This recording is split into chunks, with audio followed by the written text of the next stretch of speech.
পুঞ্জাক্ষী ঘাসফড়িংয়ের মস্তকের উভয় দিকে পৃষ্ঠ পার্শ্বদেশে প্রথম খণ্ডকে একজোড়া পুঞ্জাক্ষী থাকে। এগুলো অবৃন্তক এবং মস্তকের এক বিরাট অংশ দখল করে থাকে। দৃষ্টিশক্তির দিক থেকে ঘাসফড়িং যে কোনো আর্থ্রোপোডা অপেক্ষা উন্নত। এরা এরা এরা সম্ভবত রঙিন বস্তু সঠিকভাবে দেখতে পায়। গঠনগত ও কার্যকারিতার দিক থেকে ঘাসফড়িংয়ের পুঞ্জাক্ষী আরশোলা, চিংড়ি প্রভৃতি আর্থ্রোপোডা প্রাণীর মতো অসংখ্য ওমাটিডিয়াম সমন্বয়ে একটি পুঞ্জাক্ষী গঠিত হয়। ওমাটিডিয়াই পুঞ্জাক্ষীর গঠন ও কাজের একক। 2.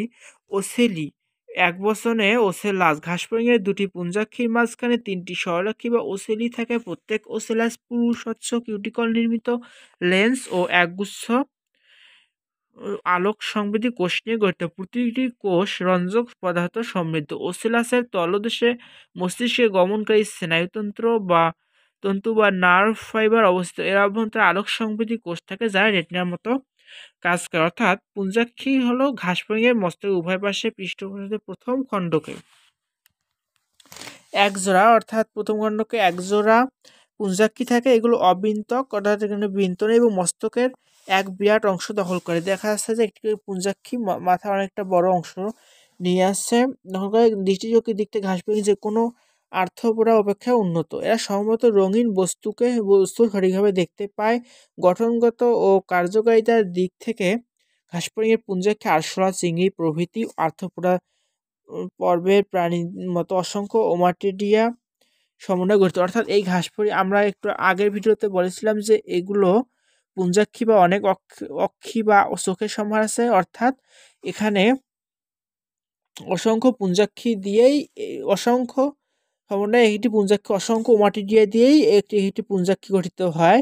যেহেতু অসংখ্য ওমাটিডিয়া দিয়েই পুঞ্জাক্ষী গঠিত হয়, তাই পুঞ্জাক্ষীর গঠন এবং কাজের একক হলো ওমাটিডিয়াই। 2. ওসেলি একবচনে ওসেলাস, অর্থাৎ এই যে আমরা দেখতে পাচ্ছি এখানে ওসেলাস 1, 2, 3 এগুলো ঘাসফড়িংয়ের দুটি পুঞ্জাক্ষীর মাঝখানে তিনটি স্বরলাক্ষী বা ওসেলি থাকে। প্রত্যেক ওসেলাস পুরু স্বচ্ছ কিউটিকল নির্মিত লেন্স ও একগুচ্ছ আলোক সংবেদী কোষ নিয়ে গঠিত। প্রতিটি কোষ রঞ্জক পদার্থ সমৃদ্ধ। ওসেলাসের তলদেশে মস্তিষ্ক গমনকারী স্নায়ুতন্ত্র অবস্থিত। আলোক সংবেদী কোষ থাকে যা রেটিনার মতো কাজ করে। এর অভ্যন্তরে আলোক সংবেদী কোষ থাকে, অর্থাৎ এগুলোর ভিতরে আলোক সংবেদী কোষ থাকে এবং যা রেটিনার মতনই কাজ করে। 3. অ্যান্টেনা বহুবচনে অ্যান্টেনা বা শুঙ্গ। এই শব্দটা আমরা মনে রাখতে হবে। অ্যান্টেনা বাংলা হলো শুঙ্গ, অর্থাৎ সুরের মতো দেখতে, বা এই কারণে এটাকে অ্যান্টেনাকে শুঙ্গ বলা হয়েছে বাংলায়। ঘাসফড়িংয়ের পুঞ্জাক্ষীর সামনে মাথার দুপাশে দুটি লম্বা অ্যান্টেনি প্রসারিত থাকে। অ্যান্টেনাটি সামনে রেখে চলাফেরা এবং ইচ্ছে মতো এগুলোকে নড়াতে পারে। একটি নারী এরা স্পর্শ, ঘ্রাণ ও শব্দ তরঙ্গ অনুভব করে।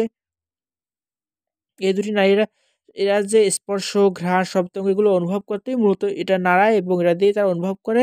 মূলত এই কাজেই অ্যান্টেনা ব্যবহার করা হয়। স্কেপ, পেডিসেল এবং ফ্লাজেলাম এই তিনটি অংশ নিয়ে প্রত্যেক অ্যান্টেনা গঠিত। Scape, pedicel, flagellum. আমরা কয়েকবার বলি scape, pedicel, flagellum. Scape, pedicel, flagellum. Scape, pedicel, flagellum এর তিনটি অংশ নিয়ে প্রত্যেক অ্যান্টেনা গঠিত। পেডিসেল খাটো ও অবিভক্ত, অর্থাৎ পেডিসেল অংশটি খাটো এবং অবিভক্ত। ফ্লাজেলাম বেশ লম্বা এবং প্রায় 25টি খণ্ডকে অবস্থিত। এখানকার ফ্লাজেলাম অংশটি 25টি খণ্ডকে অন্তর্ভুক্ত। আমরা স্কেপ, পেডিসেল এবং ফ্লাজেলাম মনে রাখতে SPF মনে রাখতে পারি। এখানে এসতে স্কেপ, পিতে পেডিসেল এবং ফ্লাজেলাম। এখানকার মধ্যে আমরা দেখতে পাচ্ছি পেডিসেল খাটো ও অবিভক্ত, অর্থাৎ পেডিসেল অংশটি খাটো ও অবিভক্ত। ফ্লাজেলাম বেশ লম্বা এবং প্রায় 25টি খণ্ডকে বিভক্ত। ফ্লাজেলাম অংশটি লম্বা এবং প্রায় 25টি খণ্ডকে বিভক্ত।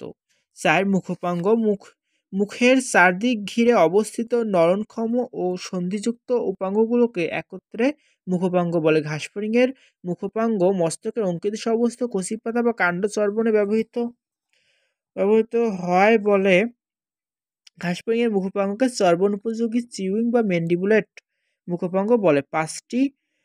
5টি অংশের সমন্বয়ে মুখোপাঙ্গ গঠিত। আমাদের এটা ভালোভাবে মনে রাখতে হবে যে ঘাসফড়িংয়ের মুখোপাঙ্গ 5টি অংশের সমন্বয়ে গঠিত। এটি চর্বণ উপযোগী বা চিউইং বা ম্যান্ডিবুলেট হওয়ায় মুখোপাঙ্গ পরে এটি যেহেতু কচিপাতা বা কাণ্ড চর্বণ করতে উপযোগী, তাই এটিকে চর্বণ উপযোগী বা ম্যান্ডিবুলেট বলা হয়। ল্যাব্রাম, ম্যান্ডিবল, ম্যাক্সিলা, লেবিয়াম ও হাইপোফেরিংস। ল্যাব্রাম, ম্যান্ডিবল, ম্যাক্সিলা, লেবিয়াম ও হাইপোফেরিংস এই 5টি অংশের সমন্বয়ে ঘাসফড়িংয়ের মুখোপাঙ্গ গঠিত। এবার আমরা পরবর্তী পৃষ্ঠায় ছবিগুলো একবার এক নজরে দেখে নেই। বাম এখানে দেখা যাচ্ছে ম্যান্ডিবল, ম্যাক্সিলা, ল্যাব্রাম, লেবিয়াম, হাইপোফেরিংস, ডান ম্যাক্সিলা, হাইপোফেরিংস। এখন আমরা দেখছি ম্যান্ডিলা এই অংশটা, ম্যাক্সিলা এই অংশটা ম্যাক্সিলা, এটি এটি হলো বাম ম্যাক্সিলা, এটি হলো ম্যান্ডিবল, এগুলো ম্যান্ডিবল, এগুলো ম্যাক্সিলা, আর এই অংশটা হলো হাইপোফেরিংস। ম্যাক্সিলা, ম্যান্ডিবল, এখানে আমরা দেখতে পাচ্ছি আবার লেবিয়ামও আছে। এই অংশটা লেবিয়াম, হাইপোফেরিংস, লেবিয়ামের এখানে হাইপোফেরিংসটা লাগানো থাকে। আর এটা ল্যাব্রাম, একেবারে মাঝে অংশটা, এটাকে তুললে যে অংশ থাকে এখানে আছে লেবিয়াম, হাইপোফেরিংস ডান। অর্থাৎ ম্যাক্সিলা, আমরা একবার মুখস্থ করে নিই, maxilla, mandible, labrum, labium, hypopharynx. Maxilla, mandible, labrum, labium, hypopharynx. Maxilla, mandible, labrum, labium, hypopharynx. Labrum এটি দেখতে অনেকটা চাপা চাকতির মতো এবং উপরের ওষ্ঠ বা লিপ গঠন করে। রং সবুজ, বাদামি বা অন্য ধরনের হতে পারে। এর মাঝ বরাবর অংশে একটি খাঁজ দেখা যায়। খাঁজটি খাবার ধরে রাখতে, ম্যান্ডিবলের দিকে ঠেলে দিতে ও স্বাদ নিতে সাহায্য করে। আমরা দেখতে পাচ্ছি এখানে যে ল্যাব্রাম অংশটি আছে, দেখতে অনেকটা চাপা চাকতির মতো। আমরা দেখি খুব ভালোভাবে দেখতে, যেটা একটি চাপা চাকতির মতো। খুব ভালো করে লক্ষ্য করে দেখা যাচ্ছে এটি সত্যি একটি চাপা চাকতির মতো এবং উপরের ওষ্ঠ বা লিপ গঠন করে। অর্থাৎ মুখের উপরে যে ওষ্ঠ বা লিপটি এটি গঠন করে, রং সবুজ, বাদামি বা অন্য ধরনের হতে পারে। আমরা এখানে দেখতে পাচ্ছি কিছুটা বাদামি, আবার কিছুটা দেখতে পাচ্ছি ল্যাব্রামের অংশটা। এর মাঝ বরাবর অংশে একটি খাঁজ দেখা যায়। খাঁজটি খাবার ধরে রাখতে ম্যান্ডিবলের দিক, এখানে একটি যে খাঁজ দেখা যাচ্ছে, এই খাঁজটি খাবার ধরে রাখতে, ম্যান্ডিবলের দিকে ঠেলে দিতে ও স্বাদ নিতে সাহায্য করে। ম্যান্ডিবল মুখছিদ্রের দুপাশে অবস্থিত তিনকোনা ও কালো বা বাদামি রঙের বেশ শক্ত ও পুরু ও ভিতরের দিকে সুচালো কওয়াতের মতো দাঁতযুক্ত দুটি উপাঙ্গের নাম ম্যান্ডিবল বা চোয়াল। খাদ্য কেটে চিবানোয় চোয়াল সাহায্য করে। এখন আমরা দেখতে পাবো ম্যান্ডিবল, অর্থাৎ এই অংশটাই, অর্থাৎ ঘাসফড়িংয়ের এই অংশটা ম্যান্ডিবল। এখন আমরা ম্যান্ডিবল সম্পর্কে একটু বুঝবো। মুখছিদ্রের